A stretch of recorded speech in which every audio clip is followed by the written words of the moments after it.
Incoterms, Professor Dr. Manoj Kumar.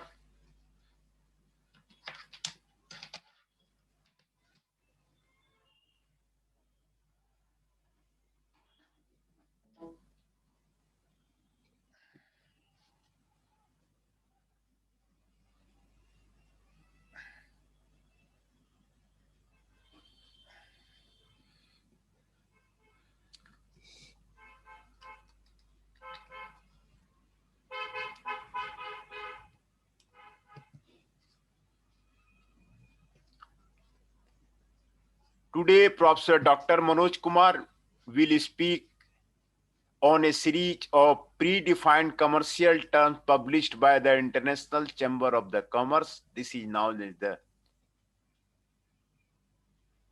Incoterms. The International Chamber of Commerce is the largest, most representative business organization in the world. It has hundreds of the thousands of the member companies in over 130 countries and have interest scanning in every sector of private enterprise.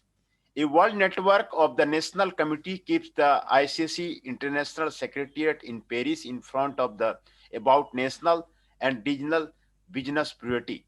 More than 2,000 experts drawn from the ICC members company feed their knowledge and experience into drafting ICC stance on a specific business issues. The UN, the World Trade Organization, and many other intergovernmental bodies, both international and regional, are kept in touch with the views of the international business through ICC. The International Chambers of the Commerce was founded in 1919 to serve world business by prompting trade and investment upon markets for goods and services and the free flow of the capital. The organization's international secretariat was established in Paris, and the ICC International Court of the Arbitration was created in 1923. The ICC's first chairman was 20th century French Minister of the Finance, Ethne Chemsley. ICC's current chairman is the Sunil Bharti Mittal. John W.S. Denton is the first vice chairman, and Pedro Floro Crudo and the Dennis M. Nelly are the vice chairman. There are two ways to become a member of ICC: through affiliation with an ICC national committee or group, by direct membership with the ICC International Secretariat when a national committee group has not yet been established in your country or the territory. Policy and the business practices. Commissions examine major policy issues of interest to the world business. Each national committee or group may appoint delegates to represent it at the meeting. Officers are appointed by the chairman and secretary general in consultation with the ANSI. Meeting of the commissions are normally held twice a year. Task force are constituted under the various commissions for the limited period of the undertake a specific project and report back to their parent commission. Some task force may include representative of more than one commission. ICC policies, rules, and standards are prepared by the specialized working body. Normal procedure requires policy statement first to be adopted by examination in consultations with the national committee and then approved by the executive board before they can be regarded as official and public ICC position. Incoterms. The Incoterms rules for the international commercial terms are a series of predefined commercial terms published by the International Chamber of the Commerce, widely used in the international commercial transaction. A series of three-letter trade terms related to the common sales practice, the intercom rules, are intended primarily to clearly communicate the task, cost, and risk associated with the transportation and delivery of the goods. The Incoterms rules are accepted by the governments, legal authorities, and practitioners worldwide for the interpretation of the most commonly used terms in the international trade. They are intended to reduce or remove altogether uncertainties arising from different interpretation of the rules in the different country. First published in the 1936, the intercom rules have been traditionally updated with the 8 versions of the Incoterms 2010 having been published on January 1, 2011. Incoterms is the registered trademark of the ICC. History of the Incoterms. The Incoterms rules started developing in 1921 with the forming of the idea by the International Chamber of the Commerce. In 1936, the first set of the Incoterms rules was published. The first set remained in the use of the almost 20 years before the second publication in the 1953. Additional amendment and expansions followed in 1967, 1976, 1980, 1990, and 2000. The eighth and current version of the Incoterms rules, Incoterms 2002, was published on the January 1st, 2011. The eighth published set of the predefined term Incoterms 2000 defines 11 rules, reducing the 13 used in the Incoterms 2000 by introducing to the new rules. Delivery at terminal date, delivery at place DAP.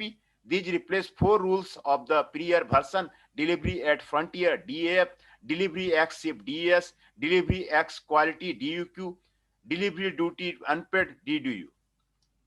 Incoterm 2010. In the previous version, the rules were divided into 4 categories, but the 11 defined terms of the Incoterms 2010 were subdivided into the 2 categories based only on method of the delivery. The larger group of the 7 rules applies regardless of the method of the transport, where the smaller group of the 4 being applicable only to sales that solely involve transportation rule over water. Rules for any modes of the transport. The 7 rules defined by the Incoterms 2010 for any modes of the transportation are: number 1, XW, X works, named place of the delivery.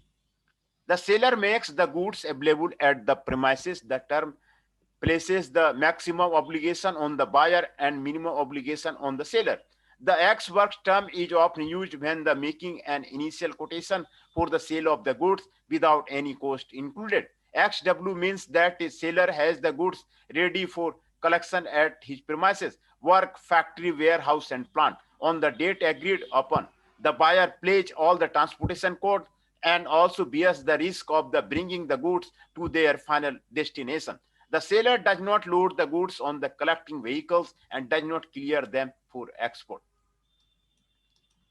If the seller does not load the goods, he does not show at the buyer's risk and the cost. If parties wish seller to be responsible for the loading of the goods on the departure and to bear the risk and all cost of such loading, this must be made clear by adding explicit working to this effect in the contract of the sale. FCA, free carrier, named place of the delivery. The seller hand over the goods, clear the export into the disposal of the first carrier named by the buyer at the named place. The seller pays for the carriage to the named point of the delivery and risk passes when the goods are handed over to the first carrier. CPT, carriage paid to named place of the destination. The seller pays for carriage risk transfer to buyer upon handling goods over to the first carrier. CIP, carriage insurance paid to named place of the destination. The containerized transport multimodal equivalent to CIP, seller pays for the carriage and insurance to the named destination point, but risk passes when the goods are handed over to the first carrier. DAT, deliver at terminal, named terminal at port or place of the destination. Seller pays for carriage to the terminal except for cost related to the import clearance and assumes all risks up to the point that the goods are uploaded at the terminal. DAP, delivery at place, named place of the destination. Seller pays for carriage to the named place except for costs related to the import clearance and assumes all risk prior to the point that the goods are ready for the unloading by the buyer. DDP, delivery duty paid, named place of the destination. Seller is responsible for delivering the goods to the named place in the country of the buyer and pays all costs in bringing the goods of the destination, including import duties and taxes. This term places the maximum obligation on the seller and minimum obligation on the buyer. Rules for sea and inland waterway transport. The 4 rules define the Incoterms 2010 for the international trade where transportation is entirely conducted by the water are: FAS, free alongside ship, Named port of the shipment. The sailor must place the goods alongside the ship at the named port. The sailor must clear the goods for the export, suitable only for maritime transport, but not for the multimodal sea transport in the containers. This term is especially used for heavy lift or the bulk cargo. FOB, freight on board. Name port of shipment. The seller must load the goods on board the vessel nominated by the buyer. Cost and risk are divided when the goods are actually on board of the vessel. This rule is new. The seller must clear the goods of the export. The term is applicable for maritime and inland waterway transport only, but not for the multimodal sea transport in the containers. The buyer must instruct the seller the details of the vessel and the port where the goods are to be loaded, and there is no reference to or provision for the use of carrier or forwarder. This term has been greatly misused over the last 3 decades. Over since Incoterms 90 explained the FCA should be used for container shipment. Number 3, CFR, cost and freight named port of the destination. Seller must pay the cost and freight to bring the goods to the port destination. However, the risk is transferred to the buyer once the goods are loaded on the vessel. This rule is new. Maritime transport, only the insurance for the goods is not included. This term is formerly known as the CNF.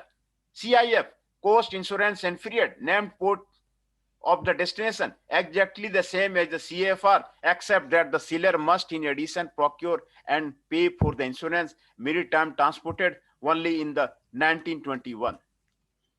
These are the